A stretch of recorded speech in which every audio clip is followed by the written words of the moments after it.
جنہوں نے یہ پریس کانفرنس کی ان کے چہرے بھی بتا رہے تھے کہ وہ جھوٹ بول رہے ہیں. بڑی مجھے حیرت ہوئی. احسن اقبال صاحب نے فرمایا کہ پاکستان کے اوپر کنونشن لیگ اور قائد اعظم لیگ کی طرح پی ٹی آئی کو مسلط کیا گیا ہے. احسن اقبال صاحب پاکستان کی تاریخ سے 60 کی دہائی سے تو بڑے اچھی طرح واقف ہیں، لیکن بڑا کنوینئنٹلی وہ 80 کی دہائی کو بھول گئے، اور وہ یہ بھی بھول گئے کہ مسلم لیگ نون کو کس نے پاکستان پر مسلط کیا تھا. جناب احسن اقبال صاحب کو اس لیے بھی یاد رہنا چاہیے، جنرل ضیاء الحق صاحب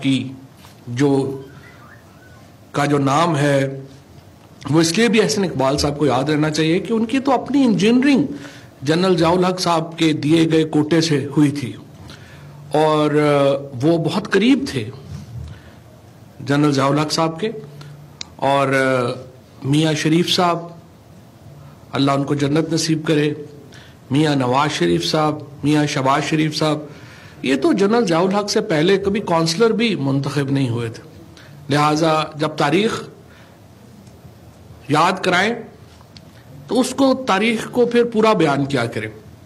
اور پھر مسلم لیگ قائد اعظم اگر اتنی بری تھی تو مسلم لیگ قائد اعظم کے جو سیکرٹری جنرل تھے جناب مشاہد حسین سید، وہ تو آپ کی بغل میں بیٹھے ہوئے تھے. تو اس پہ بھی بڑی حیرت کی بات ہے کہ اگر اتنی ناراضگی ہے ان سے اور اتنا تاریخ کا ستم ہے تو انہی کو ساتھ بٹھا کے پھر پریس کانفرنس کرنے کی کیا تک تھی. کچھ جو ہے خیر ذاتی انہوں نے حملے کیے، اس کو اگنور کر دیتے ہیں، فرسٹریشن میں ہیں، دکھی بھی ہیں. اور جب آدمی کے اوپر اتنا پریشر ہو تو آل فال تو بکتا ہی ہے، تو کوئی نہیں اس کو اگنور کر دیں جو انہوں نے پرسنل باتیں کی. جو اصل میں جو آج پریس کانفرنس ہے، لوگ کیا سننا چاہتے تھے؟ لوگ یہ سننا چاہتے تھے کہ جو کل عدالت کے اندر ان کے اوپر الزامات ثابت ہوئے، آخر اس کا کوئی جواب تو دیں. جواب اس کا صرف ایک آیا کہ ہم تو چور ہیں لیکن باقی بھی تو سارے چور ہیں. یہ ان کا جواب آیا. اس کی طرف بھی آتے ہیں، اس کا بھی جواب دیتے ہیں. لیکن سب سے پہلے تو یہ ضروری ہے کہ یہ جو نواز شریف اور آصف زرداری، یہ جو مل کے جو جس کو میں ٹھگز آف پاکستان کہتا ہوں، یہ کر کے رہے ہیں. مثلا اگر آپ اندازہ لگائیں تو یہ جو کل کی ججمنٹ ہے اس میں نواز شریف صاحب کے اپنے جو اثاثے ڈکلیئرڈ ہے 2001-2 میں، جو انہوں نے خود ڈکلیئر کیے ہوئے ہیں، وہ 10,05,19,121 ہے.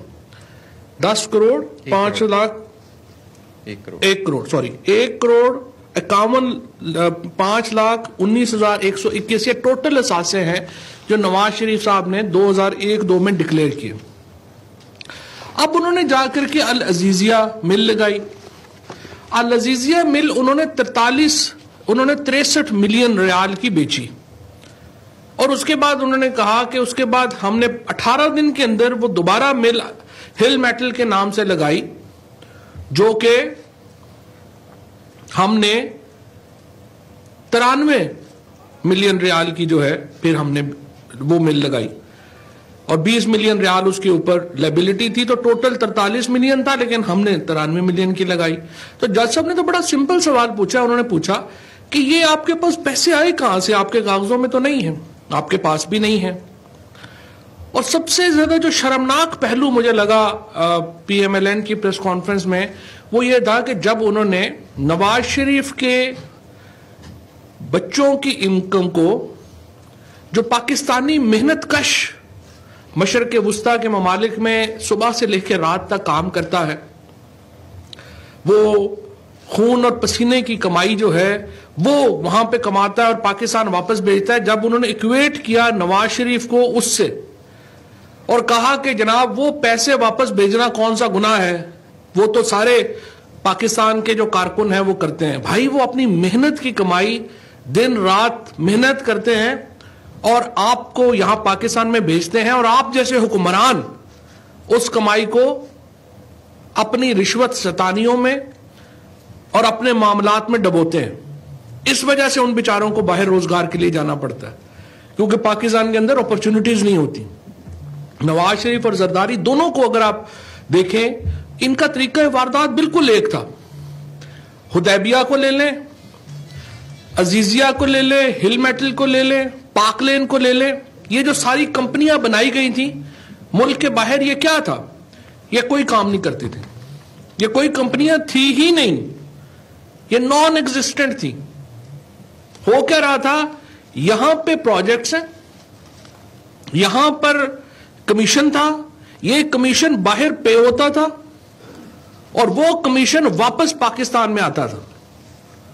صرف ایک کاروبار تھا ان کا, وہ تھا کمیشن کھانا.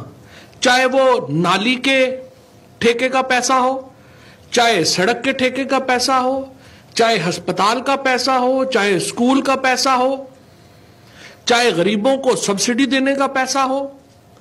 ہر پاکستان میں جو پروجیکٹ ہے, اور ابھی میں منسٹر صاحب سے بات کر رہے تھے منسٹر صاحب کہ شاید یہ دنیا کی سب سے بڑی منی لانڈرنگ نیٹ ورک سے جو یہ دونوں فیملیز مل کے چلا رہی تھی.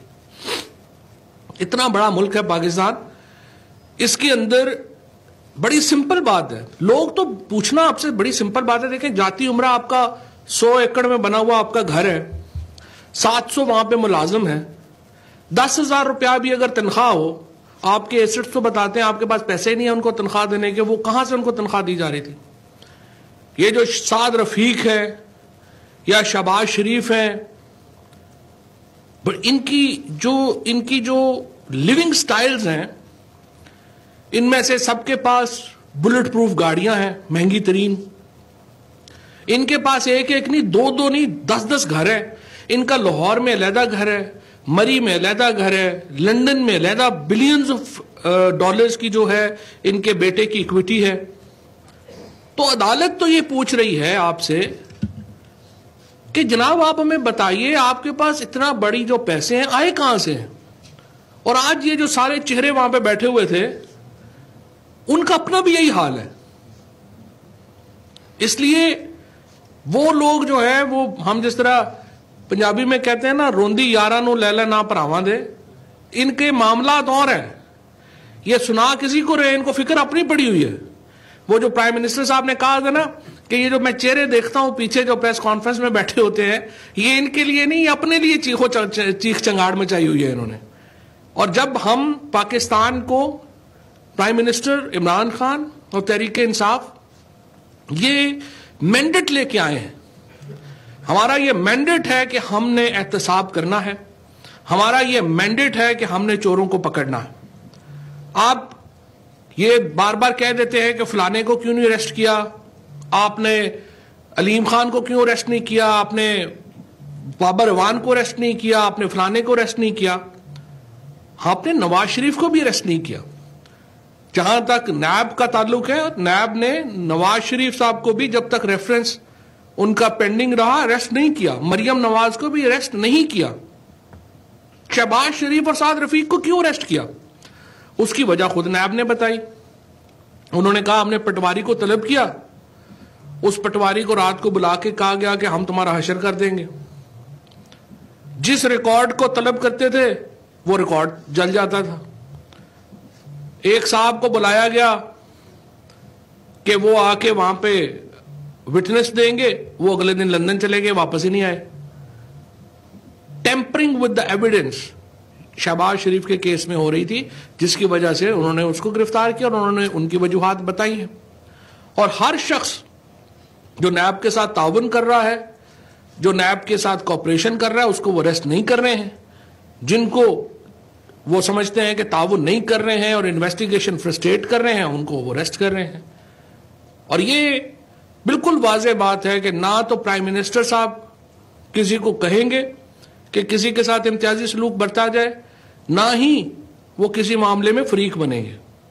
یہ جو تمام مقدمات ہیں, یہ مطلب جو منی لانڈرنگ ہے, اس کے اوپر جو زرداری کی منی لانڈرنگ ہے, یہ شروع ہوئی 2015 میں تفتیش. ہم تو حکومت میں نہیں تھے, لیکن کیا ہوا, تفتیش روک دی گئی. ہم نے آ کے کیا کیا, پی ٹی آئی نے, ہم نے خود کو معاملات سے علیحدہ کر لیا. ہم نے کہا ادارے انڈیپینڈنٹ ہوں گے, جو ہم کہہ بھی رہے تھے. ساری کیمپین ہی ہماری یہ تھی کہ اداروں کو انڈیپینڈنٹ کرو, اداروں کو اپنا کام کرنے دو. ہم نے ایگزیکٹلی یہی کیا, اداروں کو کام کرنے دیا, انڈیپینڈنٹلی اداروں نے فنکشن کیا, اور ایک ایسی ہوش ربا داستان ہمارے سامنے آئی ہے کہ سچ پوچھئے تو طوطے اڑ گئے کہ کس طرح سے پاکستان کے ساتھ ظلم ہوا, اور جس طریقے سے نواز شریف نے, شہباز شریف, اور پھر ایک اور بات, یہ سارا معاملہ سی او ڈی سے شروع ہوا. آپ دیکھیے پہلا معاملہ ہوا 1992 میں جب یہ نواز شریف آئے, اور جب زرداری صاحب کو موقع ملا تو سرے محل اور وہ ساری قصے کہانیاں ہمارے سامنے آئیں. اور یہ پاکلین بھی جو ہے, جو جس میں آپ بلاول صاحب جو ہیں حصہ دار بنے, آپ اگر ہاشوانی صاحب کی کتاب دیکھیں تو یہ پاکلین وہ کمپنی تھی جس کو انہوں نے ہاشوانی صاحب سے چھینا تھا زبردستی, اور پھر اس کو ڈائریکٹر بنایا, وہ ایک علیحدہ کہانی ہے. انہوں نے یہ جو دونوں اس وقت یہ جو نواز شریف کا ایک پورا گینگ اور زرداری کا پورا گینگ, یہ آپس میں جو سی او ڈی انہوں نے کیا, یہ بنیادی طور کے اوپر جو چارٹر آف کرپشن تھا اس کے ذریعے دوبارہ انہوں نے پاکستان, اور اس دفعہ جو ایکسٹینٹ تھا لوٹ مار کا, وہ اتنا زیادہ تھا کہ آپ اندازہ لگائیے کہ پاکستان کے قرضے جو 6 ٹریلین تھے جب پیپلز پارٹی برسر اقتدار میں آئی, تو جب نواز شریف اقتدار سے گئے تو یہ 30 ٹریلین پہ چلے گئے تھے. آپ اندازہ لگائیں کہ 24 ٹریلین کا اضافہ ہوا پاکستان کے قرضوں میں جب ان دونوں نے ایک 5 سال لگا لیے. اور انہوں نے اپنی لوٹ مار کا نام جمہوریت رکھا ہوا ہے.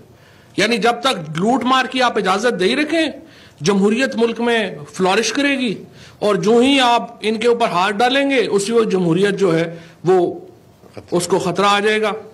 18ویں آئینی ترمیم کی بات کرتے ہیں. اب آپ دیکھیے جس طرح سے سندھ کو, اور سندھ کے عوام کے ساتھ تو ظاہر ہے کہ زیادہ ہمدردی کرنی چاہیے کہ جو بیچاروں نے انہوں نے سفر کیا ہے, کہ ان کا جو پی ایس ڈی پی تھا, پبلک سیکٹر ڈیولپمنٹ پروگرام, اس کا 33 سے 35% زرداری گروپ آف کمپنیز میں چلا گیا.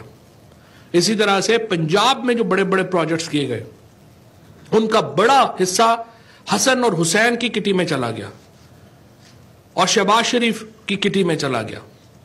انہوں نے آپس میں ایک معاہدہ کیا ہوا تھا, ہر جگہ کے اوپر ایک سسٹم چل رہا تھا, اس سسٹم میں ان کو کمیشنز پے ہوتے تھے, اور یہ جو فیکٹریاں چاہے لذیذیہ ہو, چاہے ہل میٹل ہو, چاہے پاک لین ہو, چاہے باقی تمام ہو, یہ تمام کی تمام کاغذی کمپنیاں تھیں. اور اب بھی میں یہ کہتا ہوں, آپ بتائیے کہ ان کو کتنا صفائی کا موقع ملا ہے. ان کو تو سپریم کورٹ میں صفائی کا موقع ملا, ہائی کورٹ میں صفائی کا موقع ملا, یہاں پر ملا, اب ان کو دوبارہ ہائی کورٹ میں پھر موقع ملے گا. ہمیں بتا دیں, بجائے اس کے کہ یہ کہنا کہ سارا پاکستان چور ہے تو ہم بھی چور ہیں, تو ایسی کون سی بات ہے. آپ آئیں اور آپ اپنے جو سوالات ہیں, وہ سوال بڑا سمپل ہے. آپ کے جو اپنی ڈکلیئرڈ پیسے ہیں وہ اتنے نہیں ہیں کہ آپ کے لائف سٹائل کو, آپ کے اکاؤنٹس میں پڑی ہوئی رقم کو جسٹیفائی کریں. آپ بتا دیں آپ کے پاس پیسے کہاں سے آئے. جی ہمارا جی بہت زیادہ ذکر ہوا جی, عوام کو مس لیڈ کرنے کی کوشش کی گئی کہ شاید میاں نواز شریف کو اس لیے سزا ہوئی ہے کہ ان کے بیٹے نے انہیں پیسے بھیجے تھے. اگر آپ دستاویزات دیکھیں, ججمنٹ دیکھیں تو ایسے نہیں ہے. وہ رقم, یہ کمپنیاں العزیزیہ اور ہل میٹل, 88% ان کا پروفٹ میاں نواز شریف کو بھجوایا گیا, اور باقی جو 10% تھا وہ ان کے ملازموں کو بھجوایا گیا. یعنی یہ کمپنیاں میاں نواز شریف صاحب کی کمپنیاں تھیں. اب سوال یہ ہے کہ ان کمپنیوں کو, ان بڑی بڑی سٹیل ملوں کو خرچ کرنے کے لیے پیسے کہاں سے آئے. اس کا وہ جواب نہیں دے سکے, بلکہ الٹا انہوں نے ہم سے یہ سوال پوچھا کہ علیمہ خانم سے پوچھا جائے کہ پیسے کیسے بھیجے. علیمہ خانم جو کہ کبھی ایک پبلک آفس ہولڈر نہیں رہی ہیں, انہوں نے اپنی money trail supreme court of Pakistan میں جمع کرائی. ہاں, انہوں نے وہ اپنے پاکستان کی ٹیکس ریٹرن میں پاکستان کے قانون کے مطابق پراپرٹی ڈکلیئر نہیں کی, جس کا ان کو پینلٹی بھی دینی پڑے گی, اور پاکستان کے قانون کے مطابق وہ تمام ٹیکس اور جرمانے کی رقم ادا کرنی پڑے گی. اگر وہ منی ٹریل نہ ثابت کر سکتی, جو کہ انہوں نے کی, تو پھر ان کے ساتھ بھی یہی حشر ہو رہا ہونا تھا جو آج ان کے ساتھ ہو رہا ہے. اب میں آپ کو ذرا بتانا چاہتا ہوں کہ یہ جو منی لانڈرنگ دنیا کا سب سے بڑا نیٹ ورک ان 2 خاندانوں نے چلایا ہوا تھا, اس سے ہماری معیشت کو اور عام آدمی کو کیسے نقصان پہنچا. پی ایس ڈی پی یعنی وہ رقم جو حکومت خرچتی ہے پینے کا صاف پانی دینے کے لیے, ہسپتال بنانے کے لیے, اسکول بنانے کے لیے, اس کی مد میں سے بہت ساری رقم جو ہے وہ کمیشن کی صورت میں بیرون ملک منتقل کر دی جاتی تھی. یہ جو کمپنیاں بنی ہوئی ہیں, اومنی گروپ ہو گیا, عزیزیہ ہو گیا, ہل میٹل ہو گیا, یہ بڑا واضح ہے ہمیں کہ یہ منی لانڈرنگ کی وہیکلز تھیں. یہ پیسہ باہر سے روٹ کیا جاتا تھا, ان کو وائٹ کر کے واپس لایا جاتا تھا, اس کے علاوہ ان کا اور کوئی کام نہیں تھا. اور ان چیزوں کی وجہ سے حکومت کی آمدن اور اخراجات کے اندر جو فرق ہے وہ بہت زیادہ بڑھ جاتا ہے اور حکومت کو قرضے لینے پڑتے ہیں. پھر کرپشن تو اپنی جگہ, کہ کرپشن سے جو اداروں کو نقصان پہنچتا ہے, حکومت کو نقصان پہنچتا ہے, عوام کو نقصان پہنچتا ہے, وہ اپنی جگہ. جب یہ پیسہ لوٹ مار کا باہر بھیجا جاتا ہے, اس سے جو پاکستان کے روپے کے اوپر اس کا پریشر پڑتا ہے, ہمارا روپیہ کمزور ہوتا ہے, وہ علیحدہ ہے. یعنی بیرون ملک کے جو ہمارے مزدور لوگ ہیں وہ محنت کر کے دن رات اپنے خاندانوں سے دور رہ کے پیسے واپس بھیجتے ہیں, اور یہ دونوں خاندان اور ان کے آگے منی لانڈرنگ کا جو نیٹ ورک ہے وہ یہ پیسہ کک بیکس اور کمیشن کی صورتوں میں اپنی جیبوں میں ڈال کے واپس باہر بھیجتے ہیں, یا تو اس کو وائٹ کرنے کے لیے, یا لندن میں اور دوسرے نیو یارک کے اندر پینٹ ہاؤسز اور اپارٹمنٹس لینے کے لیے. دوسری چیز, محمد زبیر صاحب نے اپنی پریس کانفرنس میں بار بار کہا کہ پیسے کیسے باہر گئے تھے اور یہ ارننگ کہاں سے ہوئی. جو آپ اثاثے یہاں ڈکلیئر کر رہے ہیں اس کے ساتھ آپ کی آمدن, اس کے ساتھ آپ کا لائف سٹائل تو ملتا ہی نہیں, نہ پہلے ملتا تھا نہ اب ملتا ہے. جے آئی ٹی کے سامنے بھی آپ جواب نہیں دے سکے, سپریم کورٹ کے سامنے بھی آپ جواب نہیں دے سکے, ہائی کورٹ کے سامنے بھی آپ جواب نہیں دے سکے, ٹرائل کورٹ کے سامنے بھی آپ جواب نہیں دے سکے. آپ کا جواب تو صرف ایک ہی ہمیں ملا ہے, اور وہ یہ کہ جمہوریت خطرے میں ہے اور دوسرے بھی ملک میں چور موجود ہیں. اگر ہماری صفوں میں سے بھی کوئی چور نکلے گا, ہم جمہوریت کو خطرے میں نہیں ڈالیں گے, ہم اپنے ہاتھوں سے اس کو چھوڑ کے آئیں گے نیب کی تحویل میں. اس لیے میں سمجھتا ہوں کہ لوگوں کو مس لیڈ نہ کیا جائے, جواب دیا جائے. جواب آپ نہیں دے سکے, جواب آپ کے پاس نہیں ہے.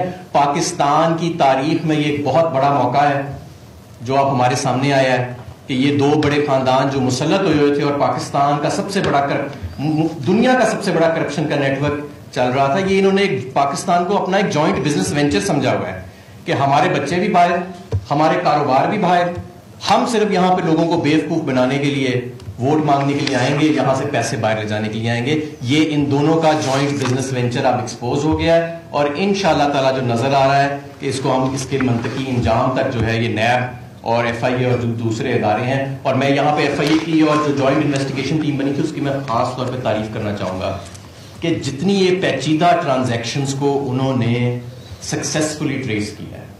یہ جو درجنوں کے حساب سے فیک اکاؤنٹس, یہ جو لیئرنگ جس طرح سے کی گئی, مطلب کہ فورینزک جسے کہتے ہیں کہ کمپلیکیشن اور کمپلیکسٹیز کا ایک جال بچھایا گیا, یہ سارا پیسہ ایک آرگنائز کرائم کے ذریعے باہر بھیجنے کے لیے, جس طرح اس کو انٹینگل کیا گیا ہے اس جوائنٹ انویسٹیگیشن ٹیم نے, وہ قابل دید ہے. اور یہ لوگ جو آج سامنے آتے ہیں اور اپنے ان دو فرعونوں کو اور دو خاندانوں کو بچانے کے لیے, ان کی کرپشن کی داستانوں کو بچانے کے لیے آج سامنے آتے ہیں, ان کو شرم کرنی چاہیے.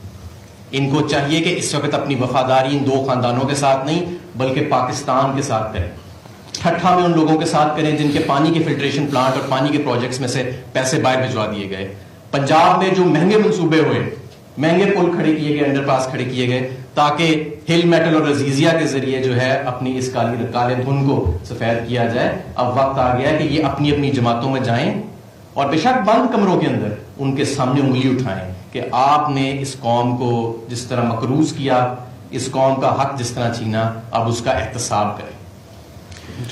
دیکھیں, ایک دوسری بات ہوئی, وہ یہ ہوئی کہ ان کے نزدیک احتساب کی وجہ سے جو ان دو پارٹیز کے سربراہان پہ ہو رہا ہے اس سے جمہوریت کمزور ہو رہی ہے. تو میں ان کو یہ بتانا چاہتا ہوں کہ جمہوریت احتساب سے کمزور نہیں ہوتی بلکہ مضبوط ہوتی ہے. جب آپ کے سارے ادارے جس میں کہ پارلیمنٹ بھی شامل ہے اور جتنی بھی ریاست کے جتنے بھی ادارے ہیں, اگر ان پہ آپ اپنی کرپشن کی وجہ سے ایسے لوگ بٹھائیں گے جس میں کہ اسٹیٹ بینک شامل ہے, جس میں کہ سیکیورٹی ایکسچینج کمیشن شامل ہے, جس میں کہ ایف بی آر شامل ہے, اور اسی طرح کی پولیس شامل ہے, اور اس طرح کے جتنے بھی ادارے ہیں, اس میں آپ انہی لوگوں کو بٹھائیں گے جو آپ کی کرپشن کو تحفظ دے سکیں, آپ کی کرپشن میں آسانیاں پیدا کریں, اور نتیجتاً نہ صرف یہ ہے کہ ملک کو آپ نے کنگال کیا بلکہ آپ نے وہ ان لوگوں کو جن کو آپ نے لگایا تھا جو کہ میرٹ پہ نہیں وفاداری کی بنیاد پہ لگایا تھا, ان کا ایک دوسرا ایک ٹیئر بن جاتا ہے کرپشن کا, جو کہ صرف دوسرے کے لیے نہیں کرتے ہیں, وہ پھر اپنے لیے بھی کرتے ہیں. نتیجتاً کیا ہوتا ہے کہ ملک کھوکھلے سے کھوکھلا تر ہوتا جاتا ہے, اور آپ کے جتنے بھی وسائل ہیں ان کو بجائے یہ کہ وہ عوام پہ خرچ ہوں, وہ جو ہے تو باہر جائیدادیں بنانے میں استعمال ہوئے. اور دوسرا یہ ہوا کہ اس سے ملک کی جو بدنامی ہوئی وہ اپنی جگہ پر, لیکن جو ملک کے غریب لوگوں پہ اس کرپشن کا جو اثر پڑا ہے وہ ہم یہی دیکھتے ہیں کہ چیزیں ان کے لیے روز بروز مہنگی ہوتی جا رہی ہیں, اور اس کی بنیادی وجہ یہ کرپشن ہے. جس طرح کہ منسٹر صاحب نے بتایا کہ یہ پیسے جو کہ یہ باہر لے جاتے ہیں منی لانڈرنگ کے تھرو, اسی وجہ سے ڈالر پہ پریشر پڑتا ہے, اور ہمارا چونکہ ہم زیادہ امپورٹ کرتے ہیں تو ہماری ساری چیزیں مہنگی ہوتی ہیں, اور ان کی کرپشن کا وہ جو ہے کس پہ اس پہ اثر کس پہ پڑتا ہے, وہ مڈل کلاس پہ اور غریبوں پہ. تو دیکھیں یہ احتساب جو ہے تو جمہوریت کو مضبوط کرنے کے لیے سب سے بہترین ٹول ہے. اس کی وجہ سے سارے ادارے جواب دہ ہوتے ہیں, اس کی وجہ سے ملک میں میرٹ کا نظام آتا ہے, اور سیاست میں بھی جو ایک کلچر بن گیا ہے کہ اگر آپ نے کوئی بہترین بزنس کرنا ہے تو سیاست میں آ جائیں. یہی وہ لوگ ہیں جنہوں نے کہ سیاست کو بدنام کیا, یہی وہ لوگ ہیں جنہوں نے کہ جمہوریت کو بدنام کیا, یہی وہ لوگ ہیں جنہوں نے کہ پارلیمنٹ کو اور باقی اداروں کو کھوکھلا بنایا, جس کی وجہ سے ہمارا ملک رینگ رہا ہے. یہ بڑی بدقسمتی ہے کہ اتنے ٹیلنٹڈ لوگ, اتنے محنت کش لوگ, وہ جو ہے تو اپنے جو ان کے جو حکمران ہیں ان کی کرپشن کی وجہ سے وہ قیمت ادا کر رہے ہیں ایک بڑی بھاری, اور ان کی جو مستقبل کی جو جنریشنز ہیں ان کا بھی جو مستقبل ہے اس کو بھی شک و شبے میں ڈال دیا ہے. تو اس لیے میں یہ سمجھتا ہوں کہ اگر پاکستان نے ایک نیا صفحہ پلٹنا ہے, اس طرح سی سیاست نہ اسی طرح کا نظام حکومت جس طرح کہ ان دو حکومتوں میں ہوا, تو ہمیں اگر مستقبل پاکستان کا روشن کرنا ہے تو ہمیں یہ اکاؤنٹیبلٹی کرنی ہوگی, ہر ایک کو جواب دینا ہوگا. جس نے اس ملک کو لوٹا ہے وہ جواب دہ ہوں گے, اور میرا خیال ہے کہ اس سے زیادہ بڑے مجرم کوئی بھی پاکستان کے نہیں ہو سکتے جس طرح کہ ان دو پارٹیوں کے سربراہان نے اس ملک کو نقصان پہنچایا ہے. آج لیگ کی قیادت نے پریس کانفرنس کی اور آپ کے اوپر کافی الزامات لگائے ہیں, اور ایسا اقبال کا یہ کہنا ہے کہ آپ ترجمان نیب رکھتے ہیں, اور دوسری بات انہوں نے یہ کہی کہ اگر شیخ رشید احمد اور فواد چودھری سے یہ پوچھیں کہ آپ کے اثاثے کیا ہیں تو اس کو آپ کو جواب نہیں دیں گے, تو آپ آج جواب دیں گے؟ ہمارے اثاثے ڈکلیئرڈ ہیں, آپ دیکھ سکتے ہیں الیکشن کمیشن میں جب آپ الیکشن لڑتے ہیں اثاثے ڈکلیئر کرتے ہیں.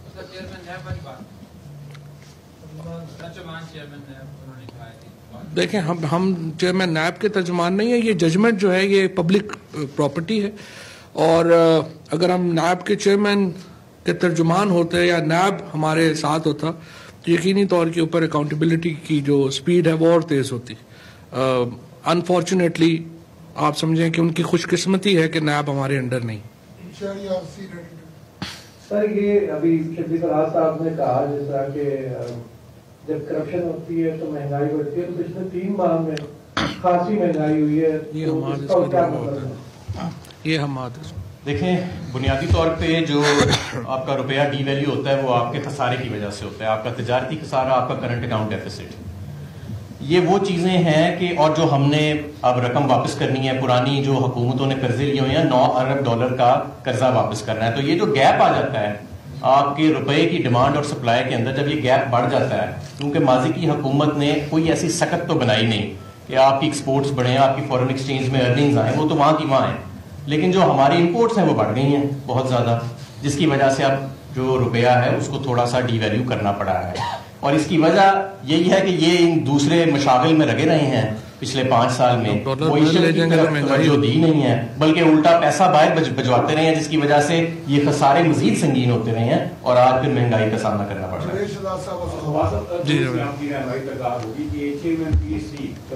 کے حوالے سے کابینہ کے جو کچھ وزراء ہیں شدید تحفظات کا اظہار کر رہے ہیں, کل پرائم منسٹر نے اسپیکر قومی اسمبلی کو بلایا تھا, یہ فیصلہ واپس ہو سکتا ہے یا آپ کو تحفظات بڑھتے جا رہے ہیں؟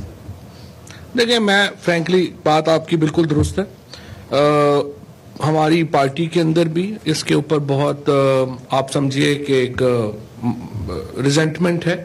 پرائم منسٹر صاحب نے بھی پرسوں یہ بات کی تھی کہ مناسب نہیں ہے, لیکن جس وجہ سے میں آپ سے کہہ رہا ہوں جمہوریت میں آپ ایک ڈکٹیٹر نہیں ہے, لہٰذا ایک اوپینین ہے, اس کو چلانا ہے. اسپیکر صاحب چونکہ ایک فراخ دل آدمی ہیں, ان کا خیال ہے کہ پارلیمان اس طرح سے چلانی ہے اور آپ کو اپوزیشن میں. ہمارا صرف استدلال, اور ظاہر ہے کہ میں نے سب سے پہلے ڈسینٹ کیا ہے اور شیخ رشید صاحب نے ڈسینٹ کیا ہے اور کامر کیانی صاحب نے ڈسینٹ کیا اور بہت سارے اور ہمارے جو دوست ہیں انہوں نے یہ بات کہی ہے. اب آپ دیکھیے کہ شہباز شریف صاحب کا ریمانڈ ایکسٹینڈ, ان کو جو اسٹے ہے اسلام آباد میں اس کو ایکسٹینڈ کر کے پھر 28 کر دیا گیا ہے. سعد رفیق صاحب ایک دن ان لوگوں کے اوپر صرف الزام ہے کہ یہ گرفتار ہوئے ہیں, کیونکہ ان کی تفتیش تو ہوئی نہیں. یہ ایک دن ان کے نیب میں رہتے ہیں, اس کے بعد ہفتہ آ کے یہاں نیب کو گالیاں نکالتے ہیں اسمبلی میں, اس کے بعد پھر واپس چلے جاتے ہیں. نہ سعد رفیق کی تفتیش ہوئی ہے نہ ہی شہباز شریف کی تفتیش ہوئی ہے, کیونکہ دونوں جو ہے وہ تو یہاں پہ بلکہ اب تو نیا لطیفہ یہ ہو گیا ہے کہ شہباز شریف صاحب ماشاءاللہ نیب والوں کو آرڈر کہہ رہے ہیں کہ آپ میرے سامنے پیش ہوں. اب دیکھتے ہیں نیب والے آ کے ان کو کچھ چہرہ آئینہ دکھاتے ہیں یا نہیں دکھاتے, لیکن اوور آل سسٹم میں جو ہے میری نظر میں اگر آپ طاقتور ہیں اور آپ کا پولیٹیکل کلاؤٹ ہے, آپ کے ساتھ ٹریٹمنٹ مختلف ہے. اگر آپ غریب آدمی ہیں تو جس طرح سے وہ بیچارے جاوید کے ساتھ ہوا ہے یا ایک وہ میاں جاوید صاحب کے ساتھ ہوا ہے یا ویسا ہوا ہے, سو وہ انفارچونیٹ. سر جیسے مہنگائی کا تذکرہ ہو رہا ہے اور سمجھنے کے لیے آ رہا ہے کہ حکومت جو ہے وہ اگلے مہینے ایک اور ضمنی بجٹ پیش کرنے جا رہی ہے, آپ اس حوالے سے کیا کہیں گے؟ عوام کو ضمنی بجٹ آ رہا ہے اور کیا اس سے مزید مہنگائی بڑھے گی ملک میں؟ دیکھیں ابھی اس میں کوئی حتمی فیصلہ تو نہیں ہوا, لیکن یہ ضرور ہے کہ ہم اپنا جو بجٹ ہے اس کا پسارہ کم کرنے کے لیے ہم کوئی بھی اگر ہمیں نظر آیا کہ ہمیں کوئی ایسا قدم اٹھانا ہے تو ہم اٹھائیں گے. اور بہت سارے ایسے ٹیکسز ہیں جن کو ہم کم بھی کرنا چاہ رہے ہیں, کاروباری طبقوں کے اوپر, انڈسٹری کے اوپر, ایکسپورٹرز کے اوپر ماضی میں بلا وجہ ٹیکسز لگائے گئے, انڈائریکٹ ٹیکسز کی بھرمار کی گئی, تو بہت سارے ایسے ٹیکسز ہیں جن کو ہم ختم بھی کرنا چاہ رہے ہیں. تو اگر ایسا کوئی منی بجٹ آئے گا اور ہم ہمیشہ اسی اصول پہ قائم رہیں گے جو ہم نے ماضی میں اپنایا ہے. پچھلا ہمارا منی بجٹ آیا تھا, ہم نے ایک ٹیکس غریب آدمی کی کسی کنزمپشن کی آئٹم پہ نہیں لگایا تھا, آئندہ بھی ہم نہیں لگائیں گے, کبھی نہیں لگائیں گے. اس لیے یہ جو ہمارا جو اکانومی کی صورتحال ہے البتہ بہت بہتر ہے. آپ سب جانتے ہیں کہ ہماری امپورٹس میں کمی آئی ہے, بڑے سالوں بعد کمی آئی ہے, ایکسپورٹس میں اضافہ ہوا ہے, بڑے سالوں بعد اضافہ ہوا ہے, ریمیٹنسز میں 12-12.5% اضافہ ہو چکا ہے. یہ سارے ہمارے جو, اور ہمارا جو فورن ایکسچینج کا کرائسس تھا سعودی عرب کی مدد سے, UAE کی مدد سے اور کچھ تیل کی عالمی منڈی میں قیمتوں کی کمی کی وجہ سے بھی ہمیں اس سے بہت زیادہ فائدہ پہنچ رہا ہے. تو معیشت تو الحمدللہ ہمیں سنبھلتی نظر آ رہی ہے. اب کاروباری لوگوں کے لیے ہم نے آسانیاں پیدا کرنی ہیں. صاحب آپ یہ بتائیں کہ یہ آپ کئی بار یہ بات کر چکے ہیں کہ یہ بات ہماری حکومت میں نہیں, کیا آپ کی حکومت کوئی نئے مقدمات بنانے جا رہی ہے؟ اور یہ ایک عام تاثر بن رہا ہے کہ اپوزیشن کی تمام پارٹیوں کے جو مین قیادت ہے وہ سب جیلوں میں جا رہے ہیں. کیا اس بات پہ, اس تاثر میں کتنا صدا کرتا ہے؟ تو سب مین قیادت ہے ہی چور, تو ہم کیا کریں اب اس میں؟ نہیں, ہم تو اس بات میں کوئی مدد نہیں کر سکتے. لیکن میں آپ کو ایک بات ضرور بتا دوں, یہ آپ اپوزیشن کو ڈرانے والی باتیں کر رہے ہیں تو میں اب اس کی جو ہے وہ اس کی تصدیق یا تردید فی الحال نہیں کر سکتا, کیونکہ بہت سارے تفتیش ہے جو کہ چل رہی ہے اور ہم اسی بات کے اوپر ہیں کہ ابھی ہم نے تو کچھ کیا ہی نہیں, ابھی سے جو ہے وہ شور مچ گیا, ہم نے تو ابھی کرنا ہے. نہیں جو ہے والی بات نہیں, ہم پہ تو پریشر ہی آئے گا, بلکہ ہمیں تو پرفارمنس کا پریشر اور بڑھ گیا ہے, کیونکہ جب آپ اس طرح کریں گے تو. جی ثناء اللہ صاحب. تو آپ نے کہا کہ ہمارا مینڈیٹ ہے احتساب کا مینڈیٹ لے کے آئے, دوسری طرف آپ نے کہا کہ وزیر اعظم عمران خان کسی معاملے پہ فریق نہیں دیں گے. جو شخص محرک ہے تمام چیزوں کا, جو پہلے دن سے الیکشن پہ بات کر رہا, آپ کہہ رہے ہیں وہی فریق نہیں بنے گا, پھر حکومت بھی فریق بنے ہوئے, آپ یہاں پہ بیٹھے کس لیے وہی باتیں کر رہے ہیں. دونوں باتوں کو مجھے مطلب سمجھ نہیں آیا. صحیح, بالکل آپ نے صحیح کہا, آپ کو مطلب سمجھ نہیں آیا. اس کی وجہ یہ ہے کہ ایک نظام ہے جہاں پہ مینیپولیشن ہوتی ہے, ایک نظام ہے جہاں پہ آپ مینیپولیٹ کر کے تفتیشیں روکتے ہیں. مثال کے طور کے اوپر جب پیناما پیپرز آیا اس میں کیا کیا گیا, اس میں یہ کیا گیا کہ SCCP کا چیئرمین اپنا, نیب کا چیئرمین اپنا, FIA کا DG اپنا, آپ کے جو تفتیشی ہیں وہ اپنے, اسٹیٹ بینک کا ڈپٹی چیئرمین منی لانڈرنگ میں پارٹنر, تمام جو ایکیوز جن کے اوپر کیسز چلانے تھے ان کو اپنے اہم عہدوں کے اوپر لگا دیا اور کہا کہ اب آپ تفتیش کر لو.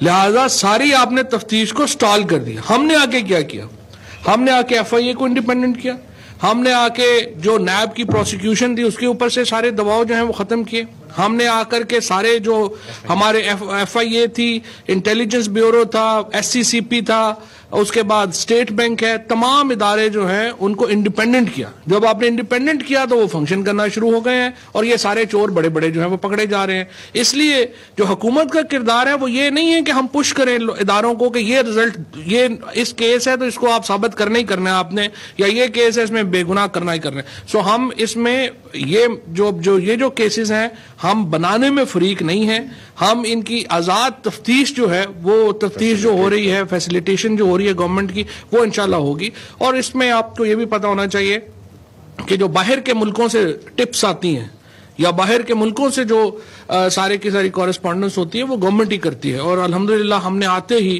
اس کام کو تیز کیا ہے, اور بہت زیادہ جو ان کی اور پراپرٹیز ہیں وہ بھی آپ کے سامنے آئی ہیں. سر یہ بتائیے گا کہ کل جو احتساب عدالت کا فیصلہ آیا اس میں فائن بھی تھا, جی, اس کے ساتھ ساتھ ایک اور بھی تھا جس میں آرڈر کیا گیا کہ سعودیہ میں نواز شریف کی جائیداد کو ضبط کیا جائے. اب یہ بات حکومت پہ آتا ہے تو آپ اس میں کیا انیشیٹو لے رہے ہیں, یا فیصلے کا ویٹ کریں گے وہ چیلنج کریں, یا آپ لوگ اس پر ایکشن لینا شروع کریں؟ نہیں, اس کے اوپر کل انشاءاللہ تعالی جو اسپیشل انویسٹیگیشن یونٹ ہے وہ سعودی عرب میں کارروائی کا آغاز کر رہا ہے, اور سعودی عرب کی تو اپنے جو قوانین ہیں ان کی بھی خلاف ورزی ہوئی ہے, لہٰذا انشاءاللہ تعالی آپ دیکھیں گے کہ اس کو جو تمام جو پراپرٹیز ہیں ان کو لے لیں گے. لیکن جس طرح سے میں نے آپ کو پہلے عرض کیا کہ یہ جو پراپرٹیز وغیرہ یا ان کی فیکٹری یہ کاغذی ہیں, یہ کچھ بھی ان میں کام وغیرہ تو کچھ بھی نہیں ہو رہا. یہ تو صرف یہاں سے کمیشن باہر لے کے جاتے تھے, پھر جو ہے وہ اپنا جو بیٹے ہیں وہ آپس میں ڈیوائیڈ کر لیتے تھے اور ابو جی کو بھی بھیج دیتے تھے. اب جو کہہ رہے ہیں نا کہ اتنے جو ہے وہ بیٹے اچھے نہیں ہیں کہ وہ آئے نہیں ہیں یہاں پہ والد صاحب کو, کم از کم جو ہے مطلب یہ پاکستانی میں ہو سکتا ہے کہ اس کے بعد بھی وہ سیاست کر رہے ہیں کہ 3 دفعہ کا الیکٹڈ پرائم منسٹر کہہ رہا ہے میرے بیٹوں کے اوپر پاکستانی لا تو اپلائی ہی نہیں ہوتا, وہ تو برٹش سٹیزن ہے, وہ پاکستان نہیں آئے اپنے والد کی بے گناہی کو جو ہے وہ کرنے کے اپنے سر کے اوپر ہی کچھ لے لیتے. تو بہرحال ناخلف اولاد ہے, ایک کیس میں بیٹوں نے باپ کو پھنسوا دیا ہے, دوسرے کیس میں باپ نے بیٹے کو پھنسوا دیا. پاکستان تحریک انصاف کے رہنما جو ہے وہ نیوز کانفرنس کر رہے تھے. وزیر اطلاعات فواد چودھری کا نیوز کانفرنس کرتے ہوئے کہنا تھا کہ احسن اقبال کے بیانات سے حیرت ہوئی ہے. احسن اقبال ایکچولی نا امیدی اور مایوسی کا شکار ہیں. نواز شریف اور زرداری دنیا کا سب سے بڑا منی لانڈرنگ نیٹ ورک چلا رہے ہیں. اس کے علاوہ وزیر مملکت برائے ریونیو حماد اظہر اور سینٹ میں قائد ایوان شبلی فراز بھی اس پریس کانفرنس میں موجود تھے. ان کا یہ کہنا تھا کہ جمہوریت احتساب سے کمزور نہیں مضبوط ہوتی ہے. ناظرین آپ